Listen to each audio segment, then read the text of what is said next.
Welcome to Fact versus Opinion. Today in Fact versus Opinion, we are going to discuss a very important topic, a discussion between a patient and physician when the physician recommends a highly invasive procedures like bypass surgery or angioplasty to the patients.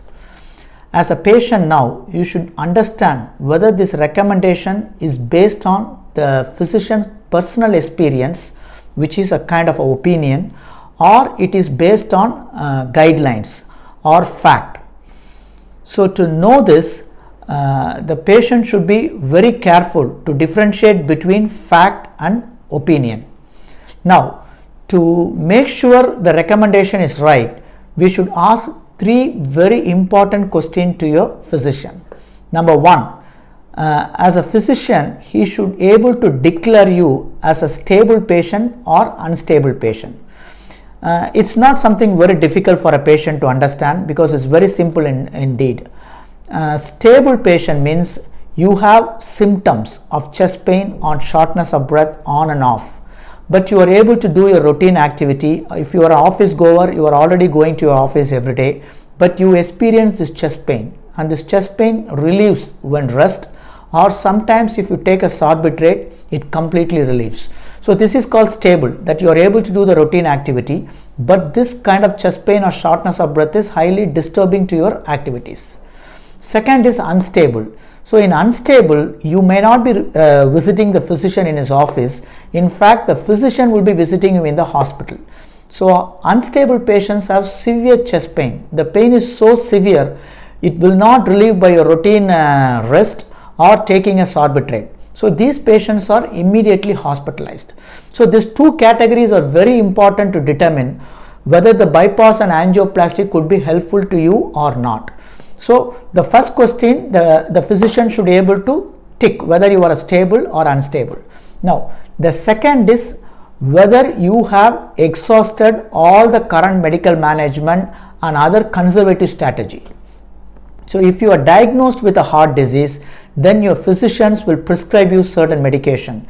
There is a large number of different medication for heart disease patients. So for example, aspirin and clopidogrel, these are all called blood thinner, which makes your platelet less stickier, so your chance of getting block is reduced. Or you may be placed on something called cholesterol reducing agents called statin, which is very helpful in reducing your cholesterol level. At the same time, it can able to stabilize your plaque or your block so that your block wouldn't break.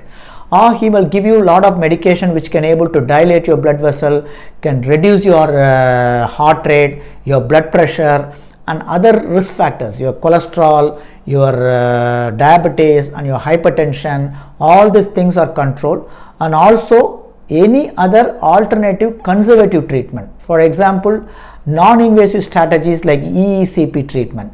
And the physician should now tell you that he has exhausted all these options: conservative, non-invasive surgical, non-invasive treatment and medical management. In fact, for declaring that he has exhausted all the medical management, usually they have to start slowly with medications, titrate slowly the medication dosage into different dosage level as indicated. So it may probably take 3 to 6 months. So if he wants to say that he's exhausted all this option, then probably 3 to 6 months he has tried on various medications and he have failed to control your symptom.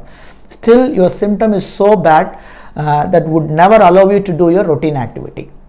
Now the third is a very important point.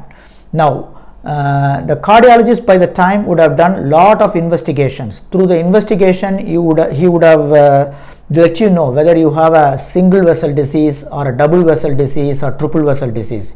He would know how much the blockage is. Maybe it could be 30% or 80% or 70% or even 100%. Or he would know about your heart pumping condition. It could be normal, it could be mild or moderate or severely reduced. So with all the information in his hand, he is going to make a recommendation that you may be benefit if you are going to go for a angioplasty or a bypass surgery. Now here the patient would like the physician to provide in writing that these procedures have some evidence or a published evidence to show By doing this procedure, the patient risk of heart attack will come down and also his survivability will increase. So these are all the two important points where the patient wants to go for this very highly risky procedures, because these procedures are not risk free. The procedure itself can cause death or renal failure or stroke, or it can rupture your vessel or infection and so on. So the physician, once he recommend this procedure, should be double sure or 100% sure that able to let you know by doing this procedure he is intent to prevent you or reduce your risk of heart attack and also increase your survival. So he should be able to let you know. If these 3 points are given in a writing in a simple format where a patient can understand, and these 3 points the patient should be able to go for a second or multiple opinions. If all of the opinions are same, and then if it is recommended, then only he should go for a bypass or angioplasty. Realistically speaking, if these 3 points are put forward in front of a cardiologist or cardiothoracic surgeon and patient want to get a good explanation, I think 80% of the bypass and angioplasty would be avoided in this patient. The reason is, once you are stable, and most of them would not have been optimized their medication, so they are on the lower medication. So basically you are pushed to go for a bypass or angioplasty is by underestimating the benefit of drug and overestimating the benefit of interventional procedures. So as a patient, these 3 points you should discuss in detail with your physician before undergoing this procedure.